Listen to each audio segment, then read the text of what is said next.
Chairman Schultz, just before the public comment period, I would just like to remind the public that the floor adjourners are welcome to speak on any topic except for personal attacks and personnel issues. So those are the two topics that are off topic, that would not be permitted. And let me hit you with a little bit of a guideline here. Something maybe you will have a total of 45 minutes for this public comment. We will have each individual person will have a 5-minute max. And if you multiply that out, you got about 9. So if you go less than 5, we'll work with you.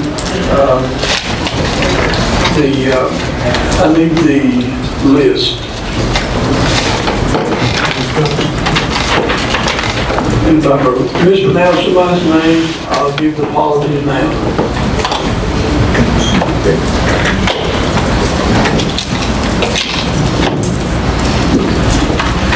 Let's see. Is it Kenny? I should know this. Kenny Elkins? Or Kenny Elkins? Kenny, come on down here where the mic is.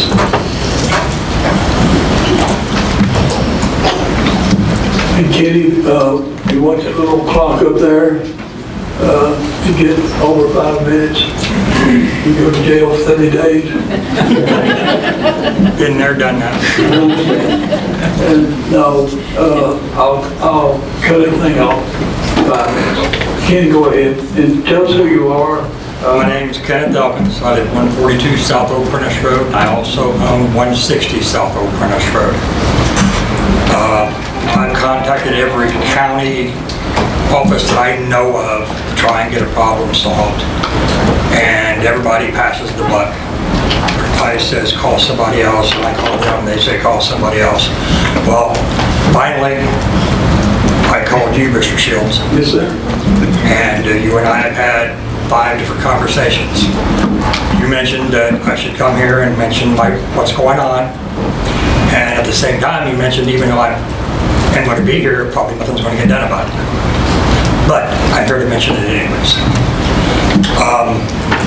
I have neighbors that have animals: cows, chickens, pigs, goats, dogs, cats, birds, whatever. And they just let them run loose. They come on my property. They crap on everything I have. They pee on everything I have. They wake me up in the middle of the night, roosters underneath my bedroom windows. I've called animal control. I've called deputy sheriffs. I've called the magistrate. I went to the magistrate last week and talked to him myself. I've called everybody that I know. And I'm getting to the point where I'm done with it. If somebody doesn't do their job, then I'm going to do my job. And my job is to protect my property. I spent money on my property. I buy everything that is on my property. I pay my taxes. I expect people that are elected to their jobs and that are paid from my taxes and everyone else in this room's taxes to do their damn job. That's all I ask. I ask that somebody comes out and does something about it. We need a law somewhere in the county that states if you own an animal, you have to protect that animal. You have to take care of that animal. There's laws on the books about protecting the animals, but there's no laws about protecting our property from those animals. I've looked it up. I've tried. I've done everything I can. And this is my last resort. Like I say, if someone doesn't come and take care of it, I'm going to take care of it myself. And the people that own the animals will not like the results, and you guys may not like the results, but I will get my results. And that's it. And just I'm tired. I mean, I ask for nothing else than what are my rights. I ask for no privileges. I'm a veteran of the United States Army. I don't ask for a privilege because of that. I'm handicapped. I don't ask for a privilege because of that. I asked for my rights. The right to protect my property, my family, and anything that I own. But if people were not going to do their jobs, then I got to take it on my own to do it. I shouldn't have to. I've been told to go to the magistrate. I've been told to go to civil court. I've been told all these different things. Nobody wants to take responsibility. So again, no one takes responsibility. I will. That's just the bottom line. And I thank you for your time. Thank you very much, Mr. Evans.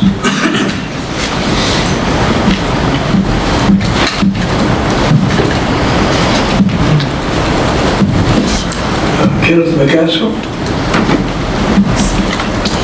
You know the rules. I've been to several of the meetings, I know the rules. I'm Kenneth McCaskill, I represent the Macon County Farm Bureau Board of Directors. I'm here tonight, I think on item 10 down there, we're going to do a discussion of the soil erosion and sedimentation ordinance.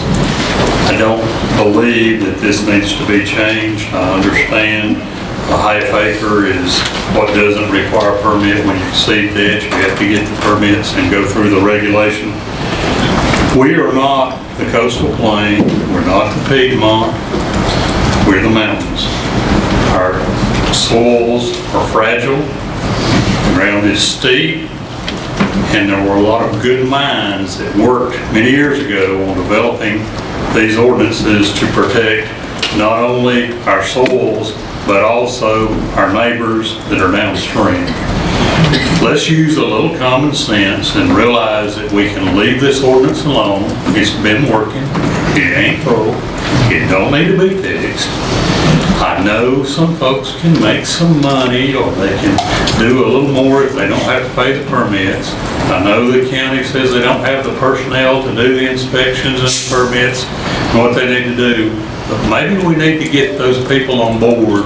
We need to enforce what we've got. We need to do a good job of it, and we need to look after our future. Let's don't let everything boil down to a few people making a little money because they can continue on and do damage to our environment. Thank you.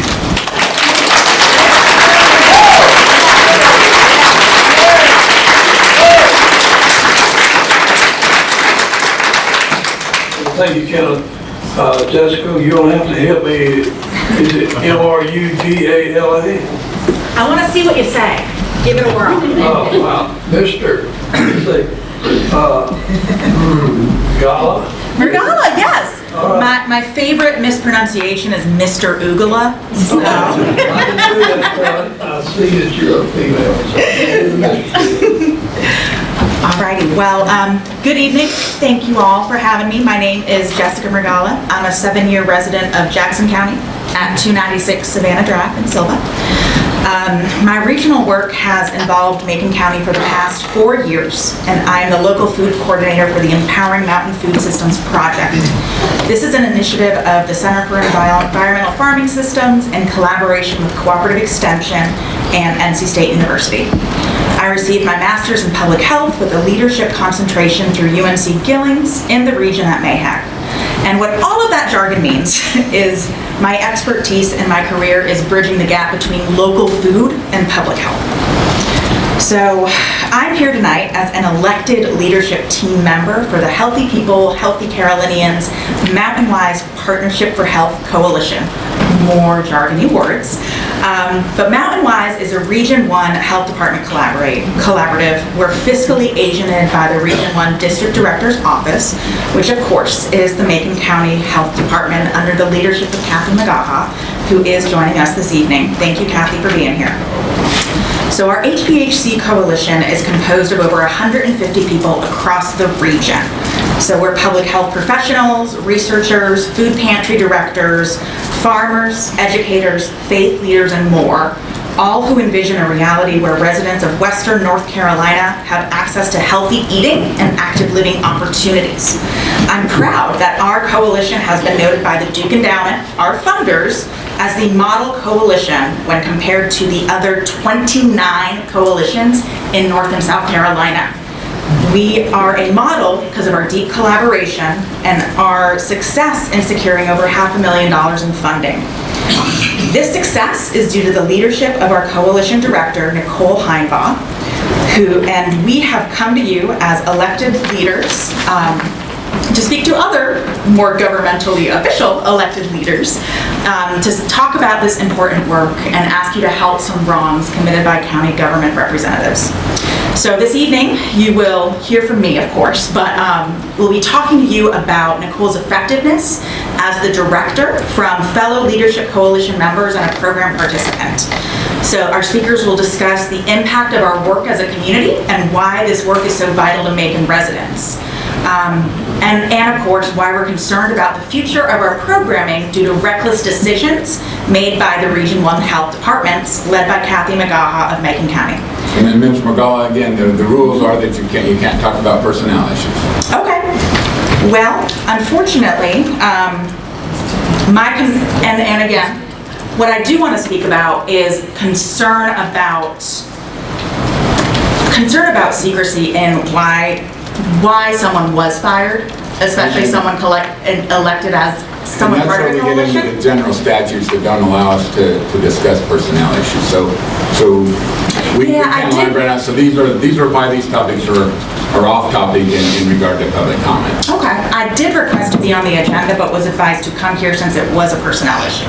Well, personnel issues can be discussed during public comments. We likewise wouldn't put personnel issues on the agenda.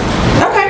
Well, then what I can speak to is Kathy's decision to return $200,000 that was secured for funding for our region. And again, this is collaborative work. And in a pattern of uncollaborative decision-making, the Macon Health Department did decide to return this $200,000 in awarded Dogwood Health Trust funds that Nicole and the coalition has secured. A big concern that I do need to know is Nicole was fired without any input from our coalition. Again, that's off topic. Okay, fine. So returning this grant has impacted the salary to funding for as many as 11 people across 6 regions. This includes the Macon Food Council and the Macon Farmers Market, and also Mountain Wise. Additionally, this funding was earmarked to propel our produce prescription program into a year-round program, and this impacts over 30 local farmers, their businesses, as well as hungry WIC families who receive these local food boxes. Returning this money is causing harm to not just Macon residents who are most vulnerable, but also the region.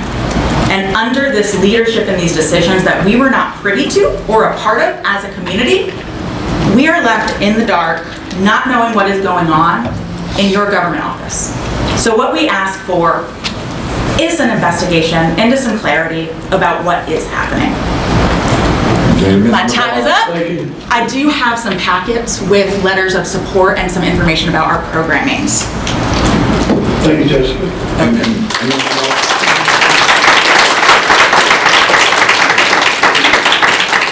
Just for clarification, the health department is a separate board, so this board actually doesn't have any jurisdiction over the health department or the decisions by the health department. So I don't know. I'm just letting you know. I don't think if you wanted to address the board that would oversee that, it would not be this one. Okay. I was advised by a government official regionally to address you guys, so I care what you know in your power as well. So wanted to be here today. Thank you very much. Yeah.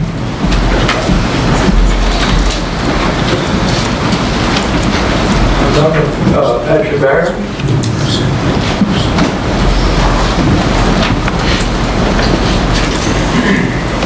Thank you very much. I'll be speaking on a similar topic. I will try to stay within the guardrails. Just watch the clock. Yes, watching the clock. My background is, again, in sort of public health meets food systems. I've been working in Western North Carolina as an epidemiologist, as an elected member of the Healthy People, Healthy Carolina's leadership team, as an employee under contract working to support a variety of public health issues in Macon County, in the region at large, working with private, nonprofit, public sectors, you name it. I've been a piece of it in the last 6 or 7 years. I'll speak to the work that was accomplished under the Healthy People, Healthy Carolina's partnership under the last year or so. Notably, And within that packet, you'll see some of the results of this project. We conducted a community food security assessment that really looked in depth at what were the post-pandemic shifts to Macon County residents' food security within the last 2 years, and found some pretty shocking results, including that the number of people utilizing Macon County food pantries has roughly doubled in 24 months, that's placed an immense strain on that safety net, that those residents most affected are senior citizens living on fixed incomes, people without a lot of economic wherewithal, mobility to improve their economic capacity to purchase enough food. And it's not just people who are nutritionally not having access to what they need for their health. It certainly is that. But it looks as though rates of children's hunger and hunger in general have also doubled, alongside the number of people, again, who are using Macon County food pantries. Right here in Franklin, CareNet serves 12,000 people a year. There are not that many people in Macon County. To have 12,000 of them not be a very significant portion. That was not the case 2 years ago. The same goes for every other pantry that is operating within the footprint of this county. I would guess that it represents over 40% of our residents have used a food pantry at some point in the last 18 months. That's twice as many as would have been the same 2 years ago. A lot of that work was uncovered through Nicole Heidenmann's leadership. This is not things we would know about. This has led to a lot of, as Jessica mentioned, attracting a lot of new funding, including Dogwood Health Trust committing more than $200,000 to address a lot of these issues, fund programming, and where the legs were really cut out from under the momentum that was achieved under that partnership, under Nicole's leadership, and where personnel changes and the sudden disappearance of committed funds are really interrupting key programs that are supporting the fundamental security and well-being of Macon County residents. Some of the most vulnerable, some of the least able to take care of their own needs. This is like the bare bones of the safety net, and an issue that is emerging as more and more serious for the constituents of this county. And this has really been an action that has cut the legs out from under some really key personnel, some really key programs affecting some of the most vulnerable people. So it also just does not make sense. Logistically, from a management perspective, this is not how to run an effective department, how to have effective oversight of programming, and it really does diminish the capacity. It may even fully derail the capacity for the partnerships that 130 people are a part of this coalition. That's not, it does not happen overnight. It doesn't happen without a lot of trust building, relationship building, goodwill, common cause. That is really more than at risk, with a lot of actions that were taken without the consent or even informed process for the people who have been deeply embedded in that work for a long time. I would just call that overall something that has lacked enough accountability and transparency as a general process, and something that has a lot of unanswered questions in terms of, is this the most responsible thing to do to protect the health of Macon County residents, to protect the sustainable progress of programs that are built on a lot of success? This is one of those areas where you have major issues, but you can have some things that we can point to in the last 18 months that have been really important markers of progress, and where all of that is at risk right now. That's about all I have to say. Thank you very much. Good, thank you. Before you leave, I hate to interrupt. I don't really know anything about this topic, but I would like to see the packets that she printed. Can she? Absolutely. I'd also be happy to send you all a full copy of our report. I think she had a packet. There's a packet yonder. I only made 8, you might have to share.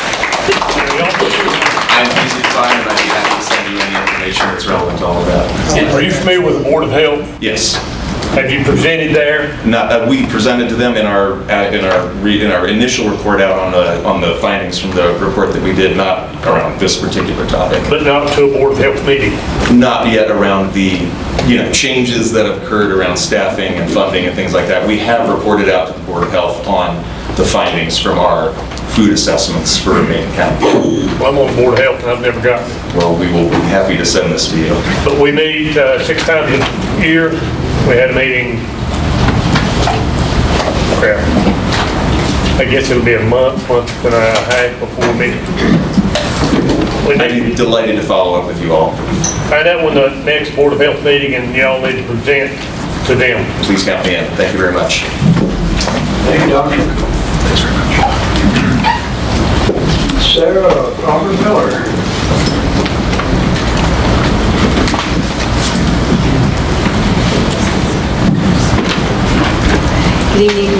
Good evening, Commissioners. My name is Sarah Crawford Miller, and I was born and raised right here in Macon County. I'm also here on behalf of the Produce RX program, and I'm here on behalf of the clients. I'm a stay-at-home mom. My husband works over 40 hours a week to make sure that happens. This program benefited us enough to be able to purchase a home this year in Otto, and me still be a stay-at-home mom.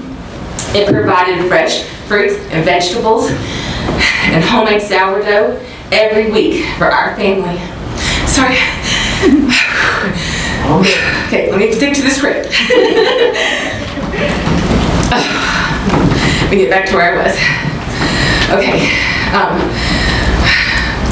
Being a participant in this program helped me be aware of the small local farms in our area that I had no idea existed. War Cry, Microgreen Company, 3 Barn Farms, the Dill Family Farm. I never even knew they existed. Now I follow them on social media and look for them to purchase them as a real customer. By eating foods that I know were helping farms stay in business, and by being a real customer, I was not only supporting my neighbors, I was supporting them and helping the environment, which is a core value I helped to install in my daughters, who are 3 years old and 6 months old. Going to the monthly classes was another highlight of the program. I got to have my blood work checked while I was pregnant, my blood pressure checked, which eased my mind. I got to experience cooking demos, which encouraged my 3-year-old to try new foods. In fact, when PBS Kids was there to support this program at Winding Stair Farms on Highlands Road, my daughter sang, "You gotta try new foods cause it might taste good." And if you don't know, that's from Daniel Tiger's Neighborhood. She also got to play with local children and learn about how healthy foods can make her healthy. I appreciated how non-judgmental the staff was who made these events happen. There were plenty of hugs given and received as they congratulated me on my new baby. In fact, whenever we bought our new home, Darnell Farms even gave us an extra bucket of strawberries. I just can't say enough about how much this program benefited our lives in a positive way. I'm sorry. I truly hope that this program continues because it not only helps the most impoverished of our county, but it also helps the middle class prosper. And if by chance this program gets shut down, then I hope that you understand how many lives will be affected, how many bellies might go hungry because of the choices made. Not just the people who are a part of the program, but the staff who might be rehired as new people. And also, this program had secured funding for an entire year for next year, and now we don't even know if we're going to get to be a part of it. It blows my mind at the callousness at which these decisions can be made and the lack of accountability of the people in charge. Thank you for hearing me.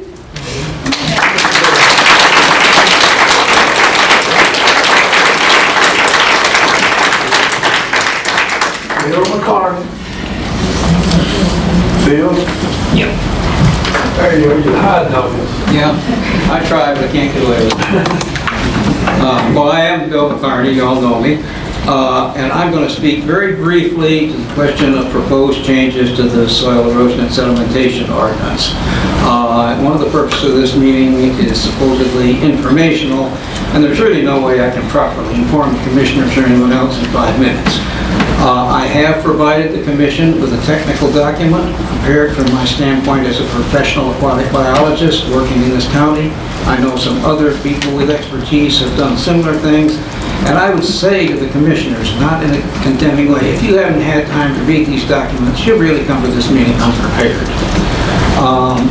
Could you speak up a little, please? Yes, to get right on to the issue of soil erosion and sedimentation, We're talking about natural processes here. An uncomfortable fact is that wherever there is moderately dense human population, the rate of soil erosion and its deposition as sediment in our waterways reaches levels above what naturally occurs with undesirable consequences. This is a management problem. And sedimentation is just like crime or disease. It can be managed, but not eliminated. We need to minimize it. In this context, my strong belief is that any action which potentially doubles the amount of bare soil exposed to erosion during the process of land development is a step in the wrong direction. Please maintain the ordinance as it is. And I know there's several other people here tonight who would like to speak on this issue in the same sense that probably aren't going to have time. I just want to acknowledge that they're all here. I would also like to speak to a larger issue surrounding this ordinance and the others. Several members of county government have asked for information on technical matters related to these issues. However, when recently several individuals, including myself, have sought to meet with individual commissioners for the purpose of sharing information, we've been informed that this would violate the open meetings law. I find this illogical and confusing. My understanding of the intent of so-called sunshine laws is that they are enacted to prevent improper decision-making by elected bodies, not to impede communication and information flow between public servants and the public. With that in mind, I'm going to practice what I preach, which is ask an expert. Specifically, I would like to ask the county attorney to explain whether or not the open meeting law actually applies to the case of a single commissioner trying to gather information from knowledgeable constituents. And in that same context, I would like to also refer to a meeting that happened some months ago when the watershed ordinance, the floodplain ordinance was the subject of discussion. A committee was formed consisting of members of the commission, planning board, and the then county planner. They held a meeting, which as far as I know was not public. I've even heard that some of the commissioners didn't know about it until the meeting was over. And they submitted some formal recommendations for alterations to the ordinance, which has yet to be voted on. I would therefore also like to ask the county attorney to speak to the legality of that meeting or any other similar meetings. If in fact the open meeting law prohibits the direct exchange of information outside of formal public meetings, then we need to go back to the old idea of forming an expert committee which will meet publicly to provide relevant information to you people. And I would be real pleased if one of you decided to put that in the form of a motion. Either way, a lot of us feel that, I don't want to say that anybody's doing this deliberately, but information flow is being impeded by a general lack of understanding about certain matters, which I assume the county attorney can help elucidate. Thank you.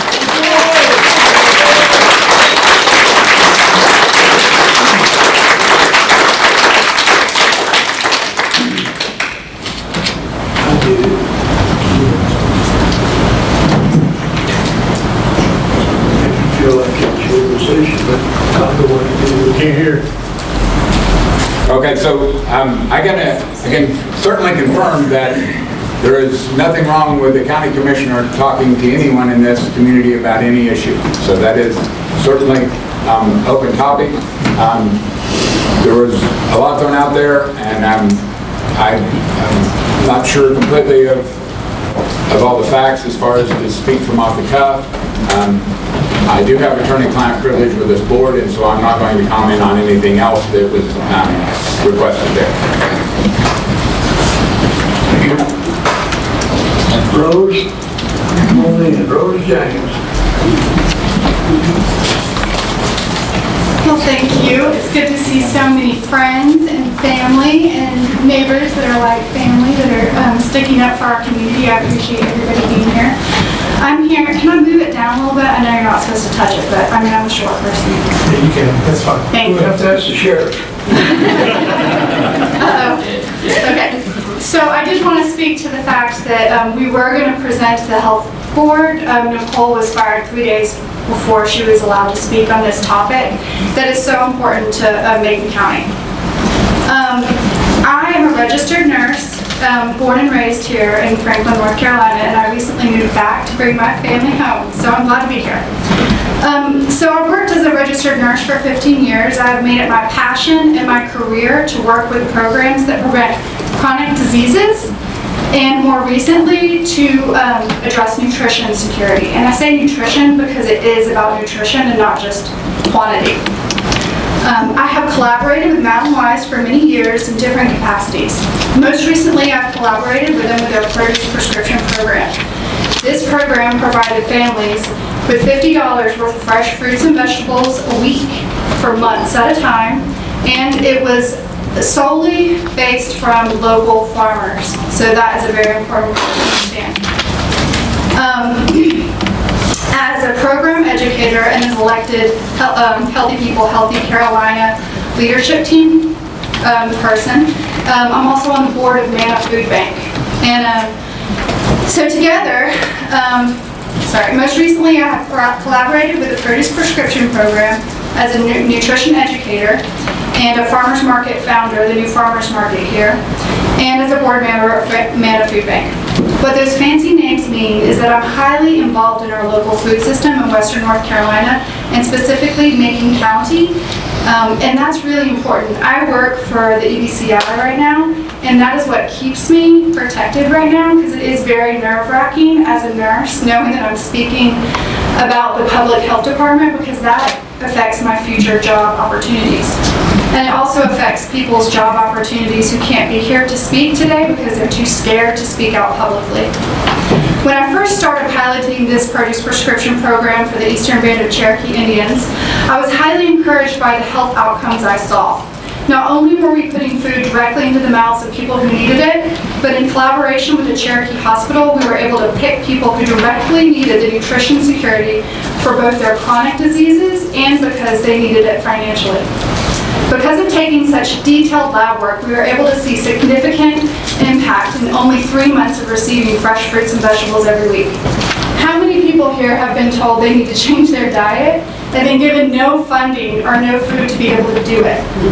Right? So let's see. It really changes your mind, body, and soul when you can receive such quality produce. I've seen this model not only create community amongst its members, but create health and vitality.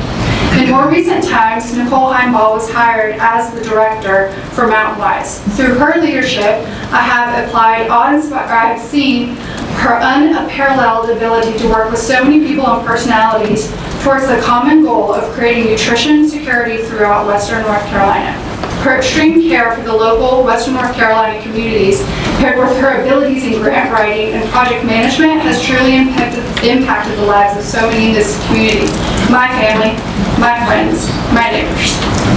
So let's take a moment to talk about nutrition security and what that means. You may not have heard overfed and undernourished. It's when we provide people who are hungry overprocessed, canned, shelf-stable ingredients, and that creates chronic disease. I worry about my community as I watch homestead after homestead be torn down and made into housing developments. Not that I don't see the need for housing, but I know there are other ways to accomplish this goal without further depleting our precious farmland. I sat and watched farm after farm struggle during COVID-19 pandemic, as well as household after household struggle to put food or even find food to put on their table regardless of income. Post-COVID, many farms had to shut down because their food was sold mostly to restaurants, and those restaurants were shutting down. So you see the problem. This negatively impacted the livelihood of many local farmers. These produce prescription programs not only offer true nutrition security for those who need it, but they kept farmers in business. And with farms in business, if we have another pandemic, we know what to do. I can't fathom any program or true leader that would turn down $200,000 that would go directly to our local farmers and our local people who need nutrition. I think it's selfish and evil. Thank you, brother.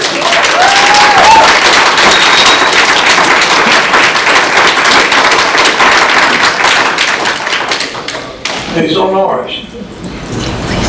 Good afternoon, Commissioners. Thank you, School Board, for showing up, all the staff. Are we not blessed? Yes. I'm coming to speak because of some things that were said at last month's meeting. I didn't get to make it, but I listened to it live. This flooding zone, I don't know a whole lot about it, so I'm not going to stand here and tell you I do. But I do know you cannot control the rivers. You cannot control these little creeks. You cannot control these little branches. It's all over these mountains. As a young child, my dad took me all over these mountains in Macon County to ginseng hunt. I remember him digging a hole so we could get a drink of water. When it rains 3 or 4 inches within an hour, you're going to have flooding issues. And then I heard a remark about getting rid of the campgrounds. Are you serious? When I was growing up, we either went to the lake, we either went to the rivers, to riverbanks, or we went to the ocean, but you cannot control the rivers. Another thing I want to bring up is when citizens of Macon County comes up here and speak, we always may not agree. But for a citizen to bring up a livelihood of one of you commissioners, for instance, uncalled for. That was brought up at last month's meeting against Mr. Young. What he does in his way of living or his way of providing for his family should never come up at this board meeting. That should be off limits for anyone. But I want to thank you commissioners for everything you do. Just like the school board, we're blessed. My main goal, I will always stand up and fight for our commissioners. I will always stand up and fight for our school board. I will always stand up and fight for our law enforcement, our EMTs, our fire departments. Without y'all, we're nothing. And I want, you know, the best example I want for my children and my grandchildren and my nieces and nephews, and I have them all over Macon County schools. I have a grandchild from kindergarten up. I think we're blessed with our schools. And I want to thank you for voting for the new high school. Because I'm going to have grandkids that's going to be in that new high school. Thank you. Thank you.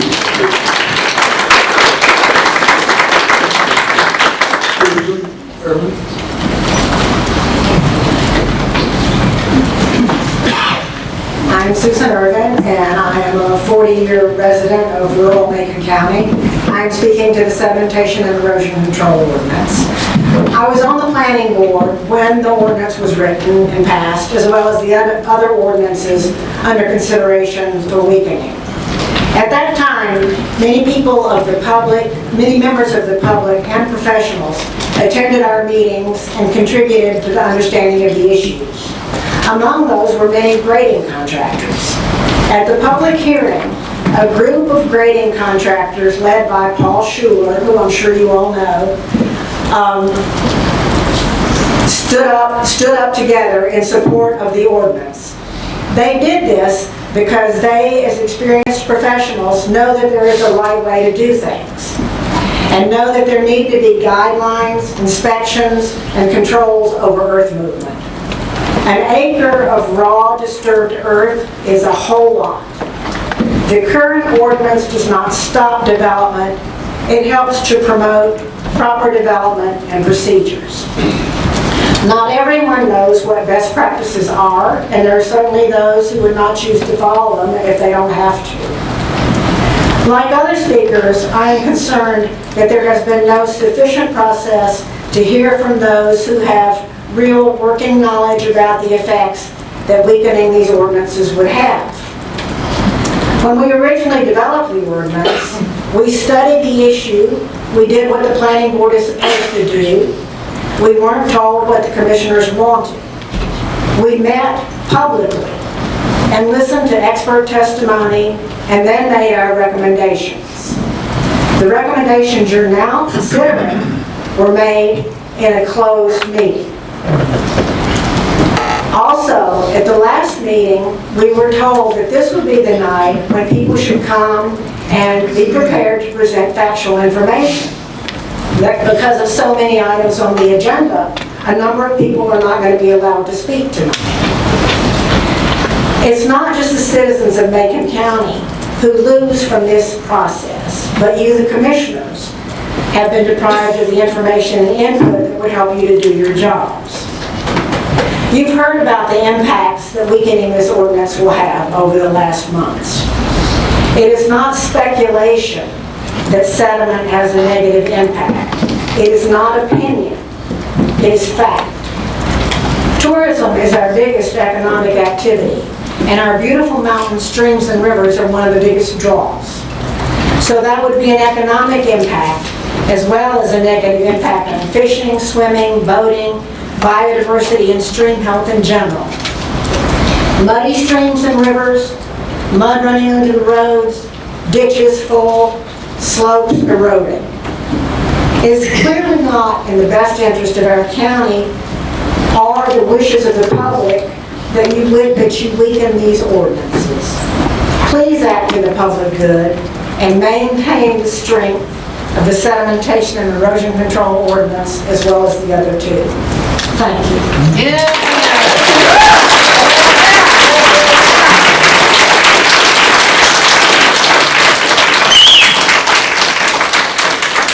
Carolyn Porter. Carolyn.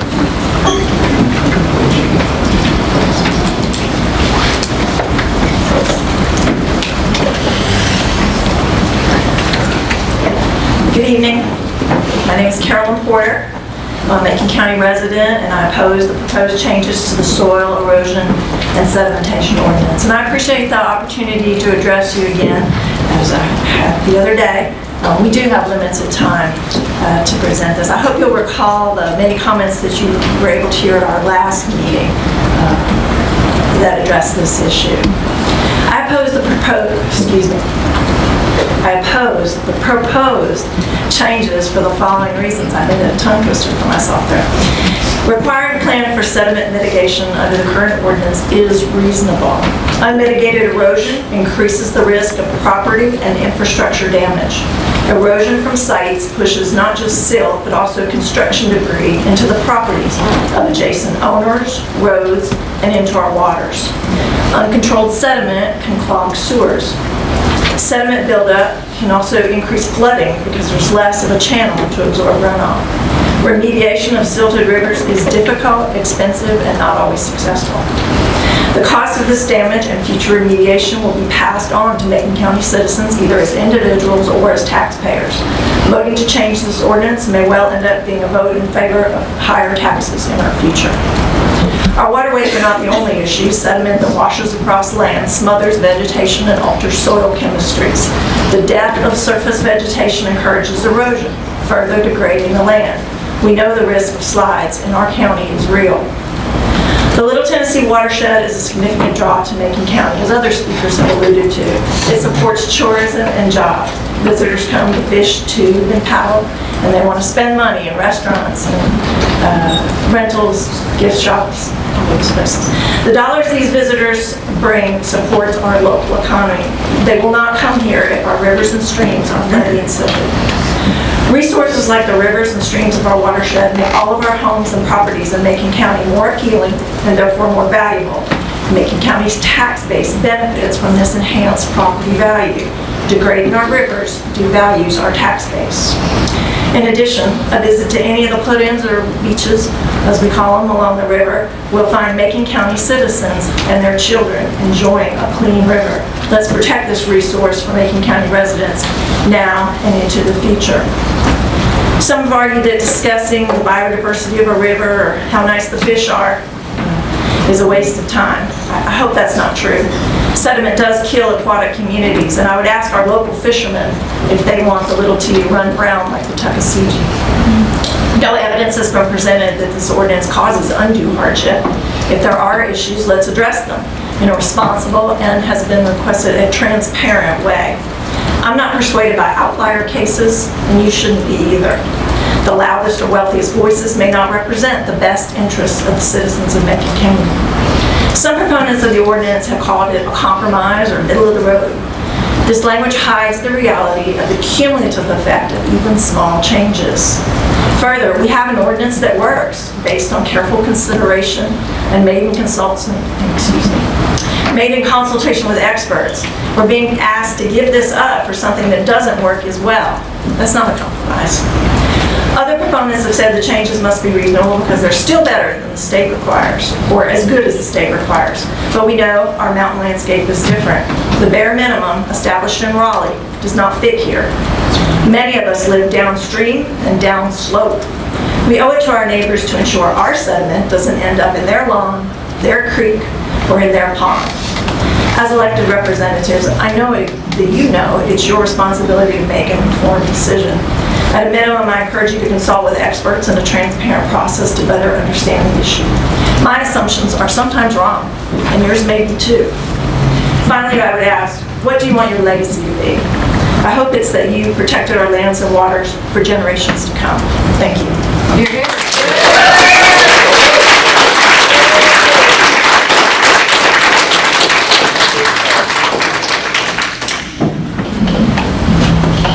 We'll take, I think this is the ruling on, we'll take one more person to speak within that 5 minutes. Then the remaining people here, and you have to think about this, the remaining people on this list will have the, will have the first opportunity to speak at the next meeting on this subject. Next meeting where there's public comment. And public comment at the next meeting. I think that's the ruling on it. We'll go ahead and that would leave, we'll go ahead and let Mr. Haas, Alex.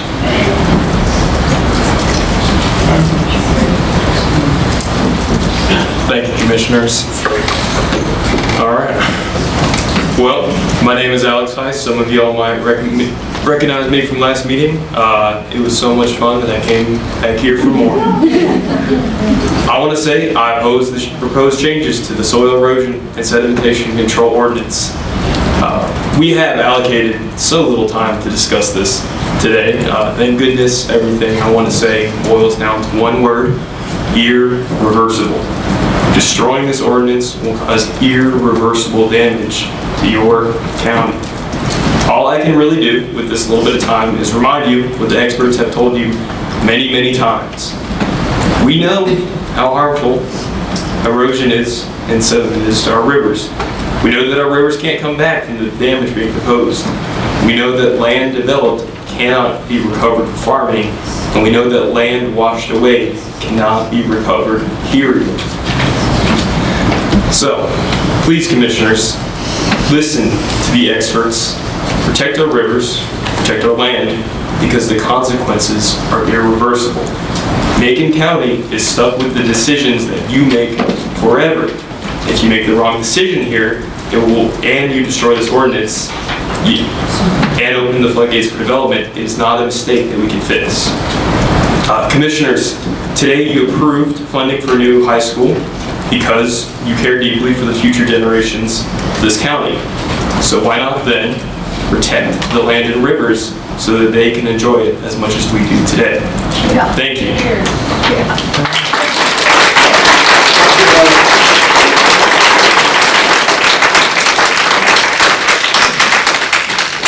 And I'll say this, we have 3 more minutes. Why not let just one more person come up and speak today? You can't dedicate your time to another person. Thank you, sir. Just putting it out there. Thank you for listening. Thank you, sir. Now, at the next meeting, the ruling is we have 12, 13, 14, 15. Oh, we got 2 14s.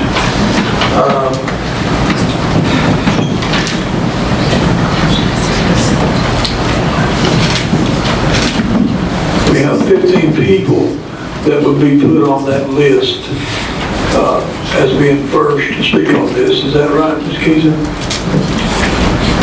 Would you like me to read the names? Is that appropriate? I'll leave this with you. The names are Richard Leitner, Ed Hyde, Paul Chu, Michelle. You'll have to help me, Michelle. R-U-I-G-R-O-K. Rugrock. All right. Cindy Karras, Bob McCullum. Let's see. Wait a minute. Bob, you're not on erosion control. Okay, let me see. Cindy, are you on erosion? No, I'm on open burning. You and I talk. Let's see, Ben, you're on erosion. Doug Woodward, you on erosion too, right? Your topic would be what we're talking about tonight, right? It's very condensed and covers the three. Photographer, have to keep with this. There are some of us who won't be at the next meeting, and what I have is actually a proposal which I can leave in writing with the commission. That'd be fine. You can leave it, yeah. Thank you to City Bob Bates, or Bob. Let's see. Bob? No, Scott? Bates? Scott, What you got, Scott? You got the last name right, that's me. Yeah. All right. Are we talking about soil I've done erosion? good tonight, Bob. Are we talking about soil erosion next time, or is it going to be a different subject? Betsy, well, y'all wait the next time. Erosion. Heather, are you erosion person? Soil erosion and for the $200,000 that was sent back that could have helped our community. I don't think it matters. It doesn't matter what they're signed up for to speak on. This is public comment session. I didn't know if they wanted, some people will choose to come. Okay, that's fine. Betsy, you're on for next time. Heather, you're on for next time. Sarah Johnson, you're on for next time. Would you like me to leave some of my stuff with y'all? As on the erosion control? Or do you want me to bring it next time? Bring it next time. Okay. And Jason Love? Yes. Is it Angie Martin? Next time? And Jim Cassidy next time.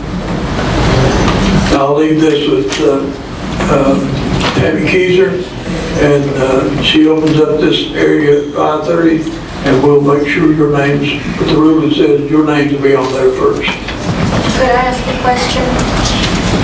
I hear somebody, but... Could I ask a question? Last month, you said that there would be public sessions for each of the three ordinances. Tonight was to be sedimentation and erosion control. Next month was to be drinking water watershed.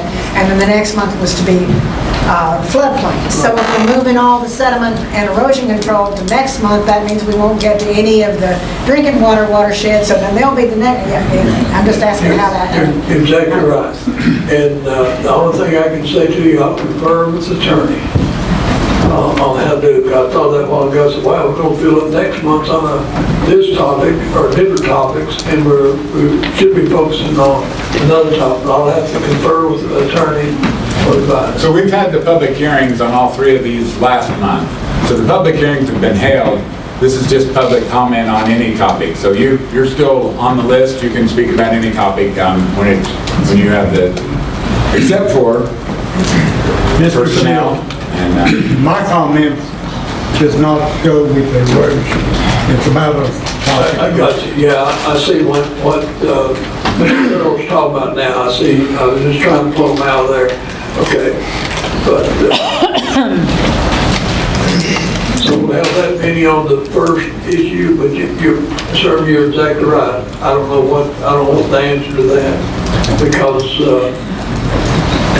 you're looking at 10 or 12 people here that's moving on to another 45-minute or somebody else's time, and I'll have to confer with him to see that.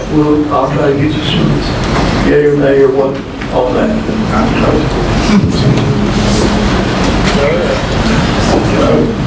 Okay, thank you very much for your time. I appreciate all your help and work. Be careful driving home.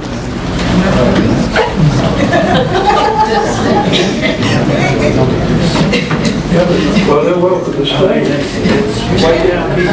Yeah, but we won't do that till we get to it,